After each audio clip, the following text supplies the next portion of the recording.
Je suis très émue, plein de raisons. Je suis très émue que la Fondation rende ce prix à Nama Asfari, car à travers ce prix, la Fondation honore plus qu'un défenseur des droits de l'homme exemplaire, et je pèse mes mots, elle honore aussi un ami.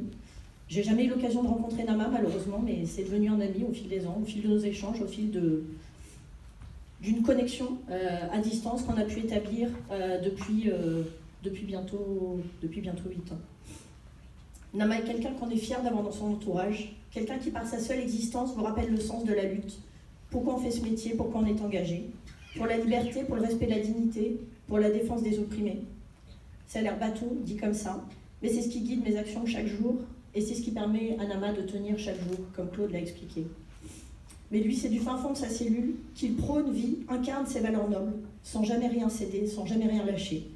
Nama a une force mentale remarquable, un courage sans faille, un humanisme exemplaire. Il défend une cause, celle de l'autodétermination et du respect du peuple, des droits du peuple sahraoui. Mais il a une rigueur morale admirable.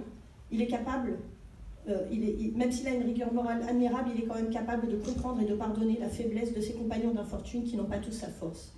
Nama ne faiblit pas. Il tire sa force de la justesse du combat. Nama est tout simplement quelqu'un de bien, mais aussi quelqu'un d'intelligent, doué d'un grand sens politique. C'est un leader né, un stratège au sens noble du terme. C'est un visionnaire.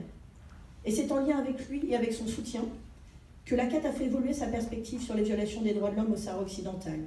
Pendant des années, l'ACAT s'est mobilisée pour dénoncer tortures et procès inéquitables subis par les Sahraouis, écrivant aux autorités marocaines, aux autorités françaises, frappant à toutes les portes, souvent en vain. Les actions de solidarité menées tous ensemble avec vous ont été couronnées de succès, grâce aux Acaciens depuis longtemps investis aux côtés des Sahraouis, à travers notamment le parrainage de prisonniers politiques, mais aussi à travers l'organisation d'un jeûne solidaire et bien d'autres actions. Mais c'est une chose de soutenir des victimes, c'est une chose d'apporter la solidarité, c'est une autre chose de les faire libérer et de faire en sorte que justice leur soit rendue. Face à l'échec relatif de nos actions, de nos appels urgents, de nos appels du mois et des rendez-vous de lobbying, notamment avec les autorités françaises, dont je ne vous restitue pas la teneur, qui n'est pas toujours très réjouissante.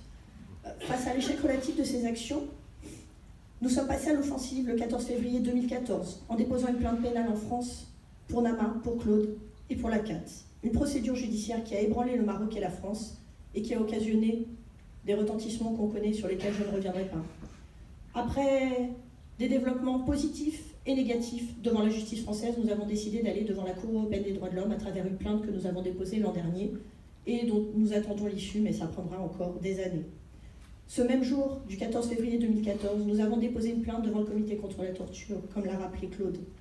Après près de 3 ans de procédure et d'échanges houleux avec le Maroc, nous avons gagné. En décembre 2016, le comité contre la torture a condamné le Maroc, pour la première fois de l'histoire du Maroc. Il était condamné par une instance internationale. Cette décision a fait trembler le Maroc de colère. Il a d'ailleurs fait une réponse que vous n'avez pas vue, car c'est un courrier confidentiel, mais il a fait une réponse au comité contre la torture qui était assez fleurie, à la limite de l'insulte. Mais si on fait le bilan de tout cela, il est malheureusement assez négatif.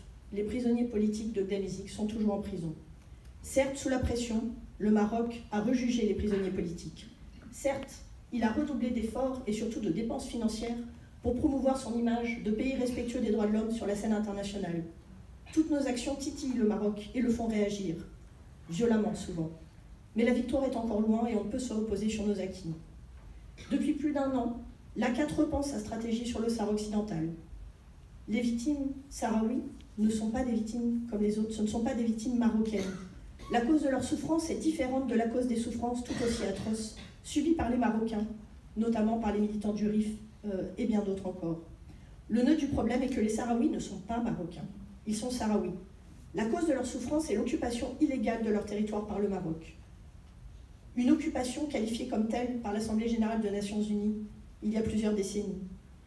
Ni l'ONU, ni l'Union européenne, ni aucun État ne reconnaît l'appartenance du Sahara occidental au Maroc, à part bien évidemment le Maroc. À l'exemple de Jérusalem-Est, les Sahraouis sont dépossédés de leurs terres, alors que l'ONU leur promet depuis 1991 une autodétermination à laquelle ils ont droit. Ils vivent quotidiennement sous le joug d'un occupant qui a colonisé massivement le territoire, exploite les ressources naturelles à son profit et réprime toute opposition, pourtant légitime. Imaginez-vous demain que quelqu'un vienne chez vous, dorme dans votre lit, mange votre repas, et vous roue de coups si vous avez le malheur de protester. C'est ce qui se passe au Sahara occidental. Alors que la communauté internationale est depuis bien longtemps consciente de l'illégalité de l'occupation de la Palestine par Israël et reconnaît en théorie qu'il s'agit là d'une illégalité, d'un problème à résoudre, au Sahara occidental, la même illégalité est constatée, mais il n'y a aucune énergie mise dans la solution, une vraie solution du problème. On peut dire que le Sahara occidental n'est pas marocain, mais on parle pudiquement de territoire non autonome, alors qu'il s'agit purement et simplement d'une occupation qui dure depuis plus de 40 ans. Pour diverses raisons géopolitiques, on ne veut pas braquer le Maroc pour défendre les droits d'une poignée de Bédouins. Pareil au final pour Israël. Mais au-delà des droits des Sahraouis, c'est la légalité internationale qui est en jeu. Quelle est la valeur juridique du droit international s'il est bafoué en toute impunité? Quelle est la crédibilité des Nations Unies s'il recule chaque fois que le Maroc montre les dents? C'est dans ce contexte que s'inscrit l'action de la CAT. La lutte contre les crimes de guerre est au cœur de son mandat. Et c'est à cela qu'on assiste dans l'occupation sahraoui.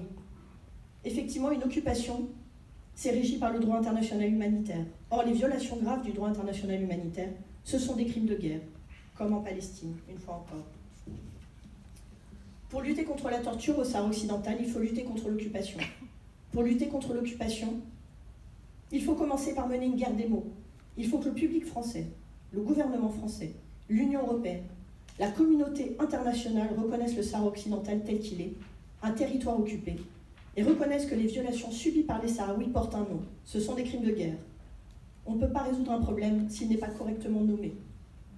Au-delà de cette lutte terminologique, qui est souvent au cœur du combat des droits de l'homme dans bien des situations, il faut faire cesser cette occupation pour faire cesser les violations des droits de l'homme qu'elle sous-tend. Comment faire cesser cette occupation? En faisant en sorte qu'elle ne soit plus rentable, en mettant fin au pillage, en mettant les complices de ce pillage, et notamment la France, face à leurs responsabilités. Les Palestiniens l'ont bien compris en s'attaquant aux produits des colonies. Ça fait des années que les Palestiniens luttent pour dénoncer les crimes de guerre commis lors des bombardements à Gaza, en vain. Ça fait des années qu'ils luttent pour que les tortures subies par les prisonniers palestiniens soient reconnues, mais sans avoir d'impact réel. Et ils ont décidé, et ils ont bien raison, de commencer à s'attaquer aux produits des colonies, parce que malheureusement, c'est quand on touche au portefeuille qu'on commence à obtenir des résultats. Il faut s'attaquer à l'économie de la guerre. C'est ce que nous envisageons de faire au Sahara occidental. Quand il n'y a pas de dialogue possible, il faut faire bouger les lignes. Pour Nama, pour les prisonniers de Gdamizik, pour les Sahraouis, la CAT n'aura de cesse de lutter pour que les violations qu'ils subissent soient reconnues et pour que ces violations cessent. Comme la plupart des combats que nous menons, il va durer des années. Le chemin sera jalonné de déceptions et de doutes, mais il n'y a qu'en enfonçant le clou résolument, précisément au même endroit, qu'on arrivera à ouvrir une brèche qui deviendra une faille, et qu'enfin la chape de plomb finira par se fissurer et sera réduite en miettes. Merci.